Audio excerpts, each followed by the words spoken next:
Hi, my name is Annie. My metric number is 203,893.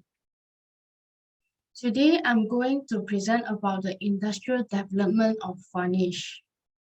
So first of all, I will briefly explain about the history of varnish. In the early varnishing, the traditional varnish is produced by simply tree sap and vegetables oil cooked together. Then they found out that these ingredients are brought together in a particular way that creates an entirely new substances. Hence, the varnish is invented. The first recorded use as a varnish was in early 2018 in the United States, also known as the 19th century. However, the exact time of varnish invented is not known. This is because the oldest varnish can be found on 2,500-year-old Egyptian mummy cases. Slowly, the varnish is applied on different applications such as wood, especially in violin and furniture. Next, I will going to talk about the industrial development of varnish. The benefit of varnish are enhance the appearance, prevent stain, and also prevent the staining. Due to the fact that it can be produced easily and the cost of the production of varnish is low, hence the demand of the varnish increases globally. In order to meet the global demand of the varnish, the synthetic resin for the varnish is developed. The development of synthetic resins for varnish in 19th century developed by Leo Baekeland. Leo Baekeland is the chemist who invented the bakelite. So he found out that the phenolic resins that is similar to the bakelites. He applied it into the varnish and hence the first synthetic resin used in varnish is introduced. The synthetic resin is improved through the 1930 and also the 40 generations. Then the phenolic resins were replaced in many use by alkydes, which eventually become the single most important resin cases in the coating industries. So nowadays, the natural varnishes are mostly replaced by varnishes containing synthetic resins. The common synthetic resins will be alkyd, polyurethane, phenolic, vinyl, and also epoxy resins. So the further explanation of the raw material of varnish will be done by my other group mates. Thank you. Okay.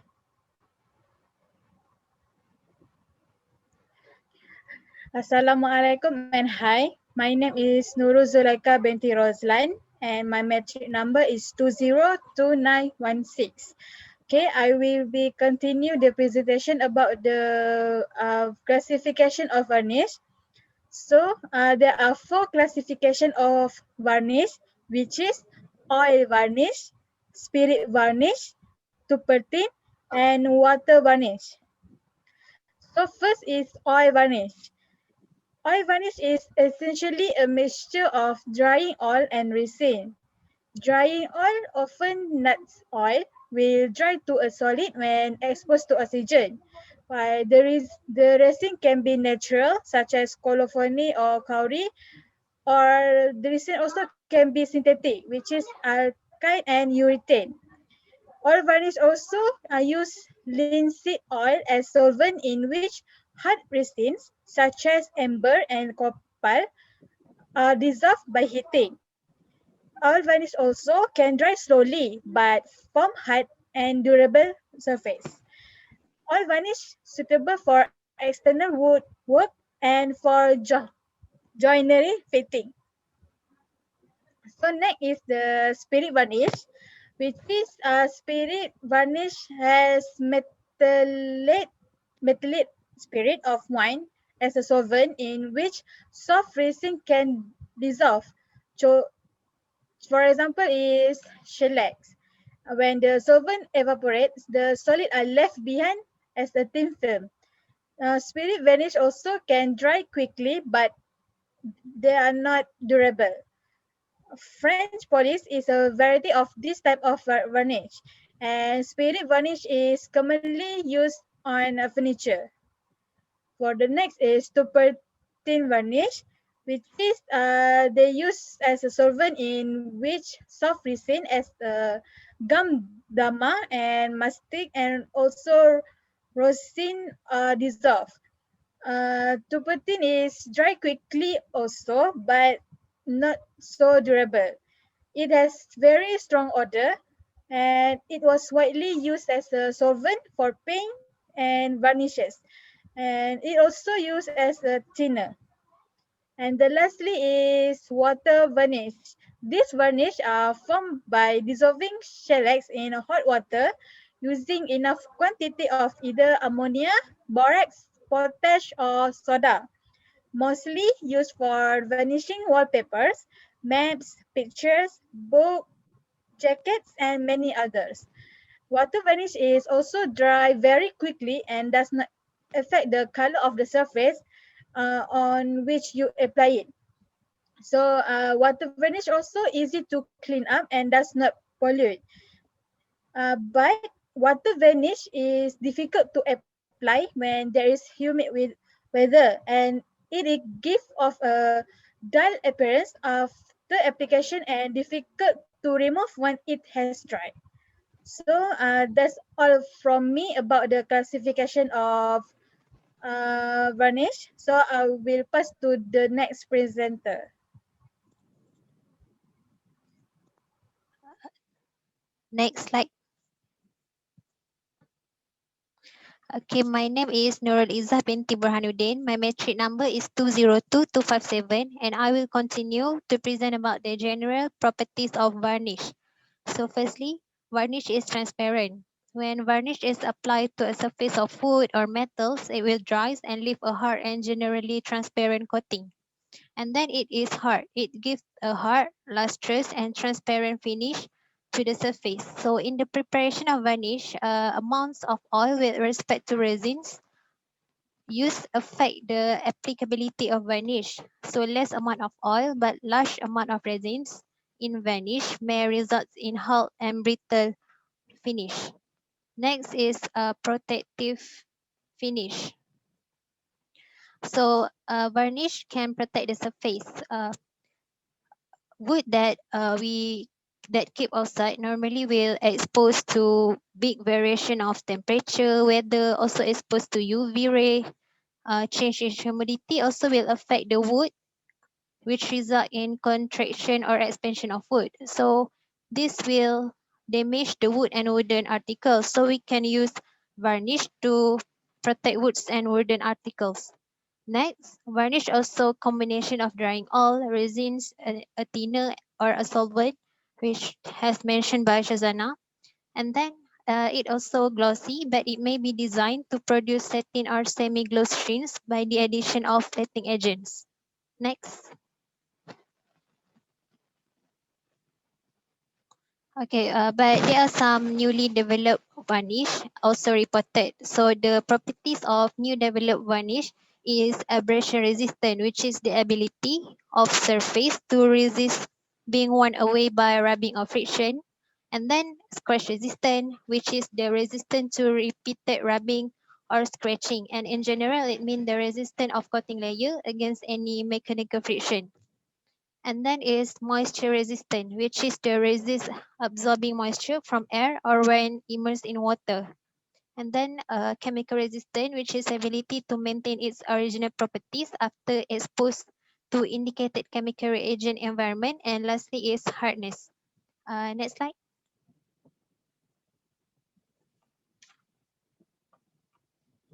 Next, I will present about the characteristic of a good varnish. So a good varnish should be dry rapidly. So some varnish harden immediately as the solvent evaporates. And other varnish harden slowly over a period of time. So the process of hardening involves oxidation and polymerization. Next is it should form a hard film on drying. Next, it should not crack on drying. So it should have a sufficient elasticity. And then it should be durable and water resistant, since we use to protect the surface. And then it should give uniform and pleasing appearance, since we also use it to decorate the surface. And then it should not hide the natural grain of the inner surface of timber. Timber is actually a wood that is used for building construction. And then lastly is the color of varnish should not fade away with time. So the varnish should be long lasting. And then uh, s- there are various factors like moisture content or wooden surface, ambient temperature, radiant exposure, and etc. will affect the stability of the varnish.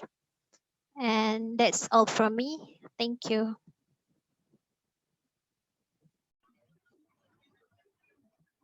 My name is Shazana Hanis binti Abdul Malik and my metric number is 203568. So now we will move on to the next part, which is raw material or varnish. Okay. Varnish is a blend of resin, drying oil, and metallic dryer in a solvent. Basically when varnish dry, its solvent portion evaporates and the remaining constituent oxidize or polymerize to form a durable transparent film.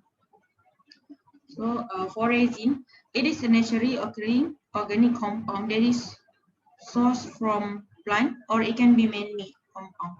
It may be viscous liquid or non-crystalline substance. The characteristic for natural resin is insoluble in water, and but it is soluble in organic solvent like alcohol or ether. And it have typical odor and can be classified as gum, hard, and oleoresin. Gum resin is actually a mixture of resin and gum, for example, gukulu. For hard resin, many come from plant and sometimes from fossil like copper, damar, amber, and shallot. And oleoresin is actually soft resin, for example, balsam and benzoin. So for synthetic resin, the properties can be similar or different from natural resin.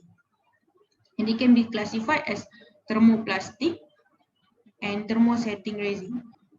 For thermoplastic resin, the resin will be soft or fluid when heated and it will gain its original solid form when cooked. And for thermosetting resin, it is infusible after heated. Yes. So next, for drying oil, it is highly unsaturated oil that is capable to auto-oxidize and polymerize when reacted with oxygen to form a hard dry film. For example of drying oil is linseed oil, walnut oil, and tung oil. Their reactivity depends on the presence of diallylic group or conjugated double bond. The more diallylic group or conjugated double bond in the structure of that oil, it will be more stronger drying oil. So next, for a traditional varnish, usually they use turpentine or sometimes wood naphtha as their solvent. But now many industry use terpenoids and mineral spirit to substitute the turpentine. And for metallic dryer, it is used to accelerate the drying process. Example of metallic dryer is litharge, white copper, lead acetate, and many industry use alkite as their dryer. So I will pass the presentation to the next member. Hi, my name is Sinaja binti Zamuri and my metric number is 203890 and I will present about the production of varnish. There is two types of process in order to produce varnish, which are batch processing and also continuous processing. And I will explain about the batch processing while my partner will explain about the continuous processing. As you can see, the batch processing have four main stages in order to produce around 1 1,000 to 20,000 pounds of varnish in each batch process. The first stage is the raw material was introduced to the kettle. The kettle is the equipment used that contain mechanical mixing device so that the raw material will mix well into the kettle. The second stage is the raw material was heated to an elevated temperature. It's about 320 degrees Fahrenheit. The third stage is the gelling agent was introduced to the kettle. And the common gelling agent used in the varnish production is aluminum pellet. The last stages is the varnish produced was strained from the kettle and it was allowed to cool at ambient conditions. Next, we will look into details what is going on in each stages for produce varnish through batch process. As mentioned earlier, the raw material was introduced into the kettle and the raw materials include resins, oil, and also acid. The raw materials was mixed together in the kettle by the stirring blade that control with the motor about 50 to 100 horsepower. After the raw material was mixed, the mixture was heated to 320 degrees Fahrenheit to 340 degrees Fahrenheit, and a blanket of nitrogen gas was introduced into the kettle. And this nitrogen gas, the function is to prevent the air from contacting with the mixture in the kettle. After the mixture achieves the elevated temperature, about 320 degrees Fahrenheit, the gelling agent, which is aluminum shellac, was slowly introduced into the kettle about 50 minutes period. The chemical reaction between the mixture and also the gelling agent occur and it will produce varnish. As mentioned earlier, the batch process will produce a large amount of varnish, about 1,000 to 20,000 pounds of varnish. And because of that, it will take a longer time of processing. It's about 1 to 11 and a half hours of processing. And due to the large amount of varnish produced, it will cause the amount of side product will be less. And the side product produced is a volatile organic compound that must be treated after the processing. When sufficient amount of the varnish produced, the varnish was drained from the kettle through the heat exchanger. The heat exchanger where the temperature of the varnish was dropped to 150 to 175 degrees Fahrenheit. And from the heat exchanger, the partially cooled varnish was introduced into the bulk container and it was allowed to further cool at ambient conditions. Next, we will look into the problem in the batch process. There are a few problems in batch process that must take into account. The first problem is the physical properties of each batch was equal. This is due to some factors which are poor heat transfer, inefficient mixing, thermal gradient, and also the small amount of gelling agent used. And the second problem is the processing period is too long. As you can see, the mixing period take about 3 to 5 hours, while the heating period take about 1 to 11 and a half hours.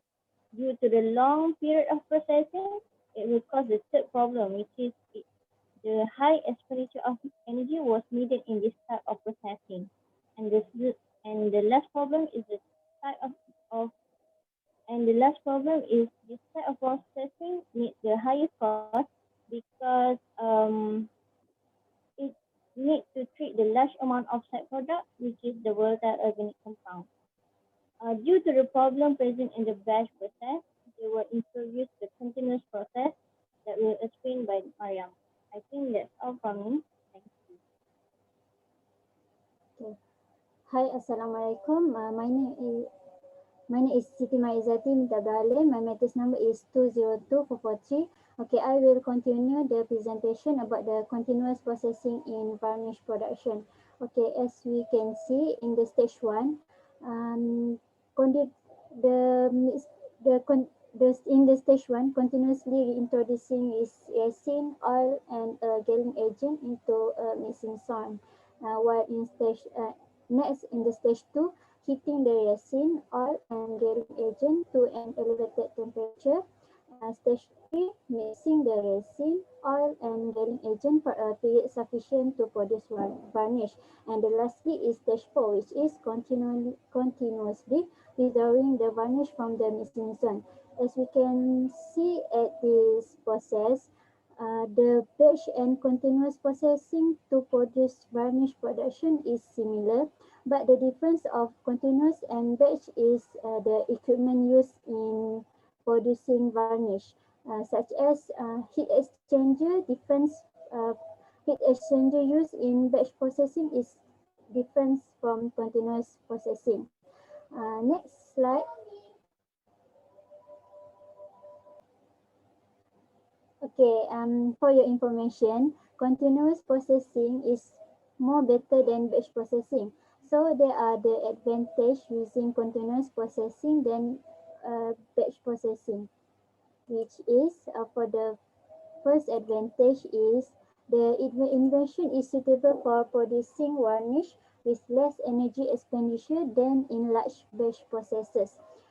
It is believed that less energy is required because the mixing period in the extruder is much shorter than in a kettle, and because heat transfer and mixing are more efficient than in a kettle. Uh, Next, varnish is produced according to the invention in a shorter mixing period than in large batch in kettle. According to the continuous, varnish is produced in a mixing period between about 5 seconds and 10 minutes, which is much shorter than typical kettle reaction periods of about 1 to 11 half hours or longer. It is believed that varnish is produced in a shorter period because the extruder provides mixing conditions which are superior to a kettle, and the extruder subjects the bulk of the materials to higher temperature than a kettle. The continuous is also suitable for producing varnish in lower emissions of volatile organic compounds than in large batch processes. We believe that lower emissions are due to the mixing period being much shorter than in a kettle, and the mixing and cooling zones being close to the atmosphere. The continuous processing is also suitable for producing varnish without requiring a nitrogen blanket to prevent the reactants from contacting air, because the mixing zone and cooling zone are close to the atmosphere.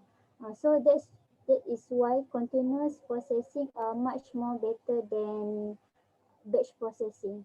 I think that's all from me. Thank you.